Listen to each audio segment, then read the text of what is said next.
Hi friends, आज हम करने वाले हैं क्लास 10th के 6 लेसन का पार्ट बी।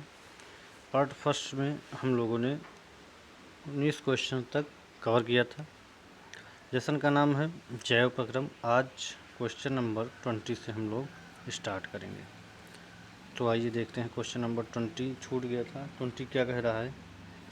लार ग्रंथि से निकलने वाले रस को क्या कहते हैं? तो ऑप्शन नंबर इसका डी सही हो जाएगा, लार। लार ग्रंथि से निकलने वाले रस को लार कहते हैं। नेक्स्ट क्वेश्चन देखते हैं। क्वेश्चन नंबर 21 कह रहा है लार में कौन सा एंजाइम पाया जाता है? तो लार में टाइलिन एंजाइम पाया जाता है। ऑप्शन नंबर ए बिल्कुल सही आंसर हो जाएगा। नेक्स्ट क्वेश्चन कह रहा है अमाशय से भोजन कहाँ प्रवेश करता है? तो जो भोजन अमाशय से हमारा सीधे छोटी आंत में प्रवेश करता है। ऑप्शन नंबर ए इसका सही आंसर हो जाएगा। नेक्स्ट क्वेश्चन कह रहा है जीवों के द्वारा उपयोग में लाए जाने वाले जैव उत्प्रेरकों को कहते हैं।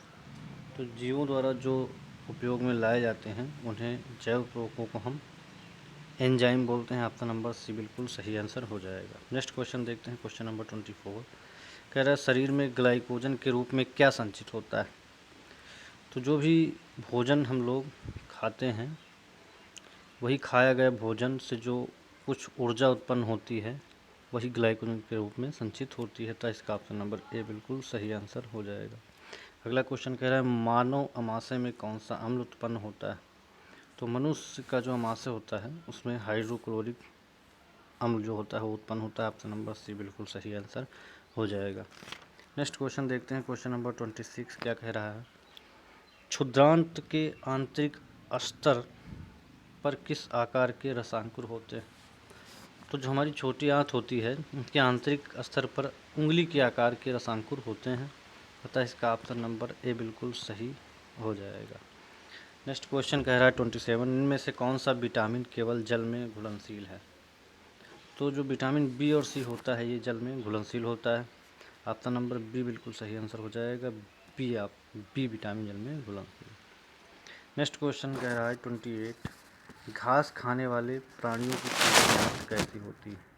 तो जो भी प्राणी घास खाते हैं भोजन को पचाने के लिए उनकी जो आंत होती है छोटी वो काफ़ी लंबी होती है। ऑप्शन नंबर सी बिल्कुल सही आंसर हो जाएगा।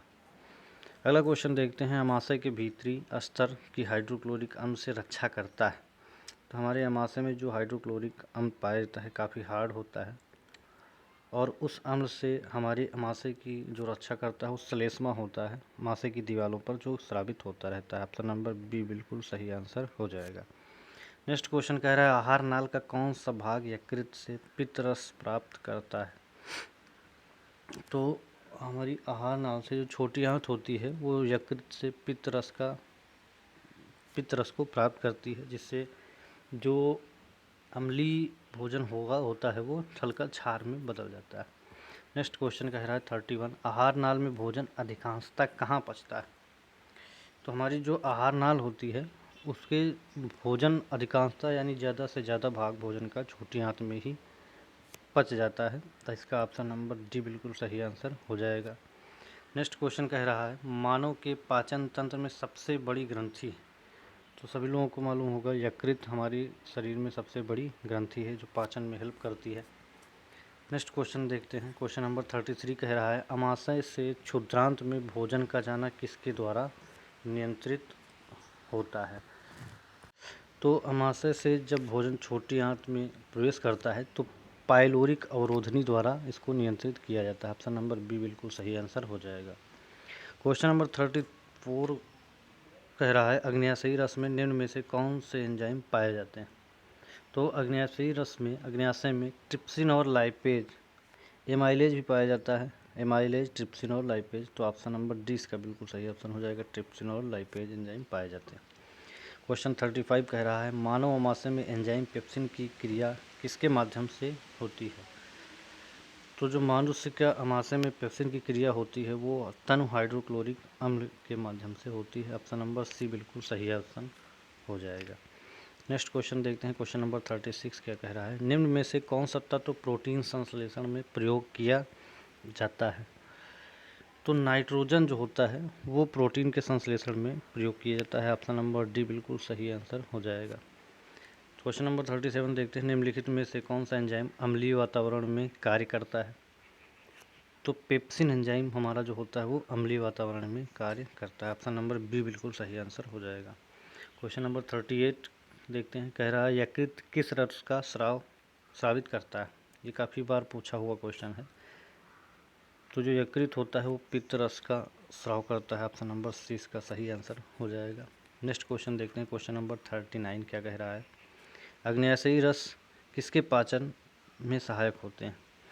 तो जो अग्न्याशयी रस होता है वो मुख्यतः प्रोटीन, कार्बोहाइड्रेट और वसा, इन तीनों के पाचन में सहायक होता है। ऑप्शन नंबर डी बिल्कुल सही आंसर हो जाएगा। लास्ट क्वेश्चन देखते हैं इस वीडियो का, क्वेश्चन नंबर 40 कह रहा है स्टीएप्सिन एंजाइम क्रिया करता है। तो जो स्टीएप्सिन एंजाइम होता है वो भोजन में जो फैट होती है वसा, उस पर क्रिया करता है, उसका पाचन करता है। तो ये पार्ट बी में टोटल हम लोगों ने 20 क्वेश्चन देखे हैं, जो कि इस लेसन के 40 क्वेश्चन तक कवर हो चुका है। जल्दी हम पार्ट सी में मिलेंगे नेक्स्ट 20 क्वेश्चन के साथ। अगर वीडियो आपको पसंद आया है तो वीडियो को लाइक करना ना भूलें। धन्यवाद।